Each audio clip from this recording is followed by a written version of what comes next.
की जो मौत हो रही है, इस मौत का हिसाब लेना है, बहते हुए खून का हिसाब लेना है। 12 तारीख को ही वही संघर्ष का ऐलान होगा और शिक्षकों के बहते हुए खून का हिसाब होगा। अगर आप जवाब आज नहीं दिए तो कल इन्हीं लोगों के कारण शिक्षकों की मानहानि होगी, और यह चुनाव अगर आप नहीं जीतते हैं तो भविष्य में कोई आपका नोटिस लेने वाला नहीं रहेगा। इस बात को गांठ मान लीजिएगा। मैं पूर्वी चंपारण जिले में सड़क दुर्घटना में हमारे 3 साथियों की दर्दनाक मौत हो गई है। अभी ठंड की शुरुआत हुई है और इस ठंड की शुरुआत के साथ ही जब कोहरा लगना शुरू हुआ है, ऐसे में ही आज यह दुखद खबर आई है।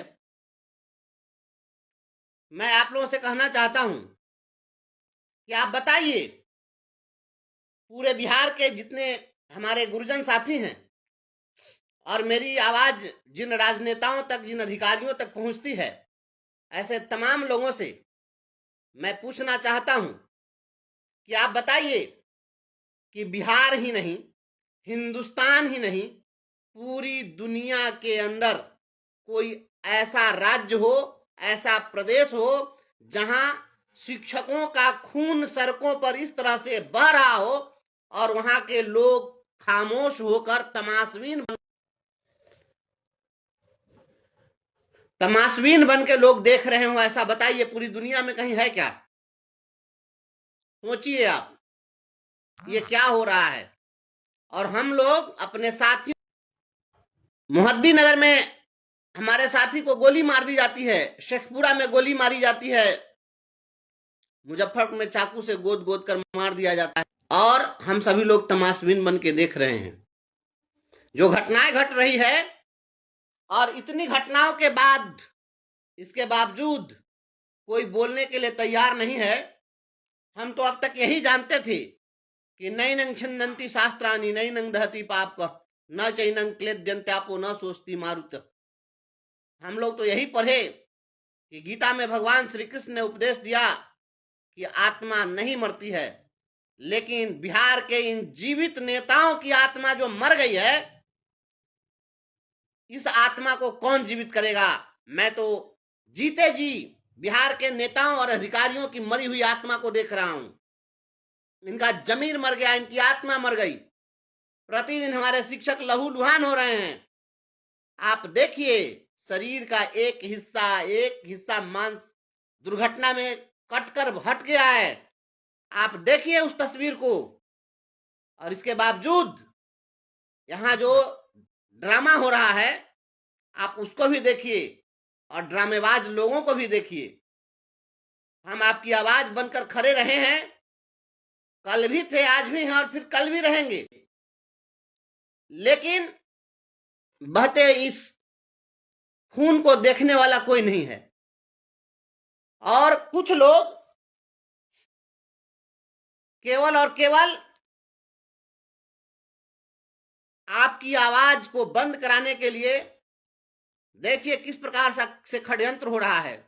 आज तिरहुत स्नातक निर्वाचन क्षेत्र का चुनाव की जो तैयारी चल रही है, हम प्रत्याशी बनकर आपके बीच खड़े हैं, तो कुछ लोग सत्ता की चरण वंदना करने वाले जो कुछ लोग हैं, तथाकथित कुछ शिक्षक नेता हैं, ऐसे लोग आकर के और लोगों को गुमराह करने में लगे हैं और लोगों को बताने में लगे हैं कि ये हमारा रहनुमा तो वो हमारा रहनुमा। दुष्यंत ने कहा है, रहनुमाओं की अदाओं पर फिदा है दुनिया, इस बहकती हुई दुनिया को संभालो यारो।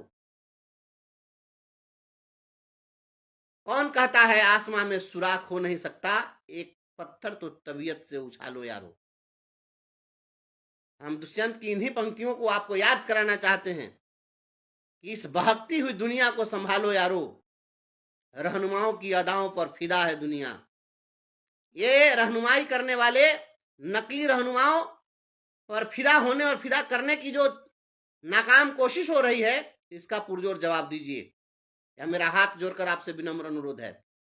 5 दिसंबर को चुनाव होना है। यह जो चुनाव है, यह वंशीधर ब्रजवासी का चुनाव नहीं है, यह शिक्षकों के वजूद और उसकी अस्मिता का सवाल है। कुछ लोग वोट कटवा बन करके और आपका कुछ वोट बिगाड़ना चाहते हैं। जान लीजिए, यही लोग शिक्षकों के असली दुश्मन हैं। पहचान लीजिए, इन जयचंदों को पहचानिए, ये समाजद्रोहियों को पहचानिए। पूरे बिहार के तमाम शिक्षकों की उम्मीद इस तिरहुत चुनाव से है। सभी लोगों की नजर है, सभी लोग दुआ कर रहे हैं, सभी लोग प्रार्थना कर रहे हैं कि हम इस चुनाव को जीतें। और यह तय है, 5 दिसंबर को चुनाव होगा, 9 दिसंबर को परिणाम आएगा, 12 तारीख को शपथ ग्रहण होगा पटना में। आप इस चुनाव को जीतिए, 12 तारीख को ही वही संघर्ष का ऐलान होगा और शिक्षकों के बहते हुए खून का हिसाब होगा। सरकार की जो गलत नीतियां हैं, जितने शिक्षकों की मौत हुई है, उन सारे मौतों का हिसाब करने के लिए हम वहीं से ऐलान करना चाहते हैं। अब तय आपको करना है कि आप क्या करेंगे। हम एक कहानी के माध्यम से बात रखना चाहते हैं और बात समाप्त करेंगे। एक बार हंस और हंसनी का जोड़ा विचार किया कि चलिए आज कहीं हम दोनों लंबी उड़ान भरते हैं और सैर पर निकलते हैं। जब ये दोनों सैर पर निकल गए तो इन्हें यह पता भी न चला कि वह कितनी दूर चले गए और चलते चलते बहुत दूर निर्जन जगह पर पहुंच गए, वीरान जगह पर पहुंच गए। अब रात हो चली थी। अब इन दोनों ने सोचा कि अब अगर हम लौटे भी तो इस समय रात में तो हम वापस अपने घर लौट नहीं सकते हैं। तो इन्होंने विचार किया कि यहीं पर कहीं रात बिता ली जाए और फिर कल जब सवेरा होगा तो यहां से निकलेंगे। उन्हें कोई आश्रय न मिला, दूर दूर तक कोई हरियाली न थी, कोई दूर दूर तक पेड़ पौधा भी नहीं दिख रहा था। ऐसे में हंस और हंसनी के जोड़ा ने एक ठूंठ पेड़ पर अपना आश्रय लिया और सोचा कि यहीं रात बिताते हैं। दोनों उसी पेड़ पर रात बिताने के लिए जगह बना लिया उन्होंने और वह वहीं पर विश्राम करने लगे। लेकिन जैसे ही रात हुई, उसी पेड़ के खोडर में उल्लुओं का बसेरा रहता था। ये उल्लू निकले और चहलकदमी शुरू कर दी, काफी शोरगुल मचाना शुरू कर दिया। जब उल्लू शोर मचाते थे तो हंस और हंसनी इन उल्लुओं को कोसते रहे कि ऐसे उल्लू जहां रहेंगे वह जगह वीरान हो ही जाएगी। ये उल्लू इतना शोर मचाते हैं, ये उल्लू जहां रहेंगे वह जगह कभी भी हरा भरा नहीं हो सकती है। इन उल्लुओं के कारण यह जगह वीरान है। और उल्लू हंस और हंसनी के इस बात को रात भर सुनते रहे, कोई जवाब न दिया। कल जब सुबह हुई और हंस हंसनी दोनों वहां से उड़ान भरे कि अपने घर लौट चलते हैं, जैसे ही रास्ते में आगे बढ़े, उल्लुओं ने जाकर के और घेर लिया हंस और हंसनी को। कहा कि तुम मेरी पत्नी को लेकर कहां जा रहे हो। हंस ने कहा कि तुम्हारी पत्नी कौन सी। कहा यह हंसनी मेरी पत्नी है।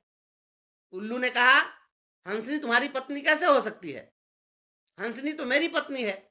उल्लू ने कहा कि नहीं, यह मेरी पत्नी है और कहा कि तुम मेरी पत्नी को लेकर नहीं जा सकते हो। विवाद हो गया। उल्लू ने कहा कि तो पंचायत कराओ, पंचायत होगी, यहाँ पर जो लोग कहेंगे, जो सही बात कहेंगे, तुम्हारे पक्ष में फैसला देंगे तो तुम्हारी पत्नी, नहीं तो मेरे पक्ष में फैसला देंगे तो मेरी पत्नी। जंगल के सभी पक्षियों को वहां पर बुलाया गया। सारे पशु पक्षी इकट्ठा हुए और उसमें बात आई। हंस ने कहा ये मेरी पत्नी, उल्लू ने कहा हंसनी मेरी पत्नी। तो जितने भी वहां पर जंगल के जीव जंतु थे, उन्होंने विचार किया। वहां पर उस वीरान क्षेत्र के जितने भी थे, उन्होंने राय किया आपस में कि सत्यता तो यही है कि हंसनी हंस की पत्नी है, लेकिन यह तो अपने देश उड़कर चला जाएगा, रहना तो इसी उल्लू के साथ है। तो क्यों नहीं हम लोग फैसला उल्लू के पक्ष में सुना दें। और सभी ने मिलकर फैसला किया कि हंसनी उल्लू की पत्नी है और हंस को आदेश दिया जाता है कि वह हंसनी को छोड़कर उल्लू के हवाले करके और तुरंत अपने देश लौट जाए।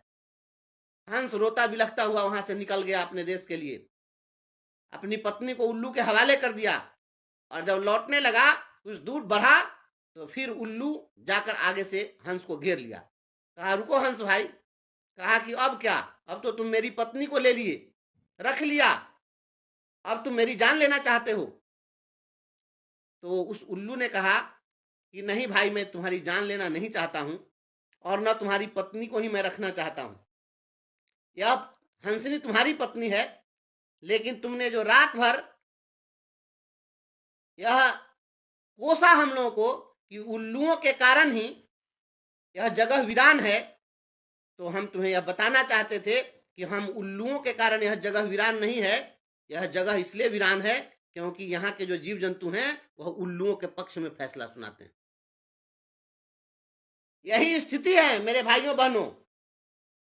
अभी जो चुनाव का समय है तो सभी लोगों को चुनाव के समय में ऐसे ऐसे लोग इनके हिमायती बन गए हैं, इनके रिश्तेदार हो गए हैं, इनके सगे संबंधी हो गए हैं, इनके दुख दर्द के साथी हो गए हैं, जो आज तक कभी शिक्षकों के लिए कभी मुंह नहीं खोले, कभी कहीं संघर्ष में साथ खड़ा नहीं हुए।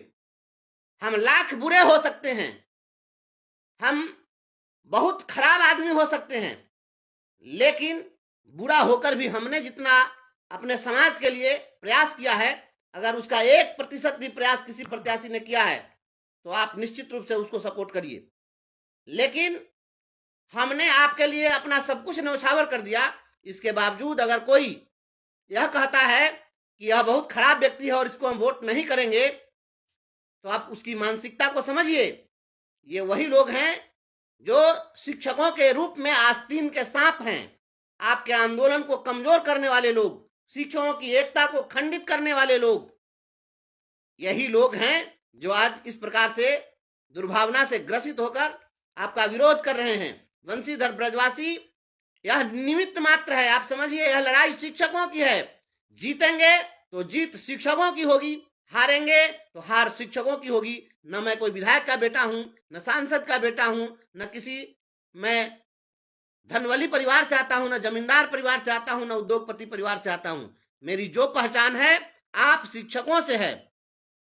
अगर आप न होते तो मेरी क्या पहचान, शिक्षक न हो तो मेरी अपनी कोई आइडेंटिटी नहीं है। इसलिए आप लोगों से मेरा हाथ जोड़कर विनम्र अनुरोध है कि रहनुमाओं की अदाओं पर फिदा है दुनिया, इस बहकती हुई दुनिया को संभालो यारो, और जवाब दीजिए ऐसे लोगों को जो आज शिक्षक एकता को खंडित करना चाहते हैं। अगर आप जवाब आज नहीं दिए तो कल इन्हीं लोगों के कारण शिक्षकों की मानहानि होगी, और यह चुनाव अगर आप नहीं जीतते हैं तो भविष्य में कोई आपका नोटिस लेने वाला नहीं रहेगा। इस बात को गांठ मान लीजिएगा, मैं डंके की चोट पर बोल रहा हूं। और यह भी बात तय है कि इस चुनाव का परिणाम आपके पक्ष में आने जा रहा है। तो तमाम जगह मैं देख रहा हूं, तमाम विपरीत परिस्थितियों के बावजूद हमारे जितने गुरुजन साथी हैं, आप सभी लोग चट्टान की तरह डटे हुए हैं, एकता का नारा बुलंद कर रहे हैं। इसके लिए हम आप लोगों को धन्यवाद देते हैं, हृदय से आभार प्रकट करते हैं। बस इतना सा प्रयास कर दीजिए कि जो साथी जहां हैं, जो हमारे भाई बंधु हैं, जो हमारे गुरुजन साथी हैं, आप लोग शिक्षकों के अतिरिक्त जो अन्य लोग हैं उन लोगों तक मैसेज पहुंचा दीजिए, उन लोगों से संपर्क करिए। हर शिक्षक 5-5, 10-10 ऐसे वोटर पर प्रयास करें जो शिक्षक नहीं हैं। उन लोगों से बताइए कि संघर्ष करने वाला व्यक्ति वंशीधर ब्रजवासी है, तो संघर्ष की आवाज को सदन के अंदर पहुंचा दीजिए। और सदन के अंदर अगर संघर्ष की आवाज को नहीं पहुंचाएंगे तो उल्लुओं के पक्ष में मतदान का परिणाम होगा कि आपका खून बहता रहेगा, आपके जख्मों पर मरहम लगाने वाला कोई नहीं मिलेगा। इसलिए आप तमाम गुरुजन साथियों से मेरा अनुरोध है, प्रतिदिन शिक्षकों की जो मौत हो रही है, इस मौत का हिसाब लेना है, बहते हुए खून का हिसाब लेना है, और इसके लिए इस चुनाव को जीतना बहुत जरूरी है। आप इस चुनाव को जीतिए, समय आएगा आपको पता चलेगा, आपको खुशी होगी। हम आपको कुछ दे नहीं सकते हैं, ईश्वर ने मुझे वह सामर्थ्य नहीं दिया है कि हम आपको कुछ दे सकें, लेकिन आपके कलेजे को ठंडक जरूर मिलेगी जब आप सदन के अंदर हमें गरजते हुए सुनेंगे। हम आपकी आवाज बनकर खड़े हैं। इन आंधी तूफानों के बीच संघर्ष का यह दीपक जलता रहे, यह आपकी जवाबदेही है। इस दीपक को जलाए रखिए, और आप तमाम गुरुजन साथी आशीर्वाद दीजिए। अपने सगे संबंधी, आस पड़ोस के लोग, इष्ट मित्र, जितने शुभचिंतक हैं, उनसे एक अनुरोध करके और केवल अपने पक्ष में मतदान कराइए। इसके लिए जो कुछ भी प्रयास किया जा सकता है प्रयास करिए। मैं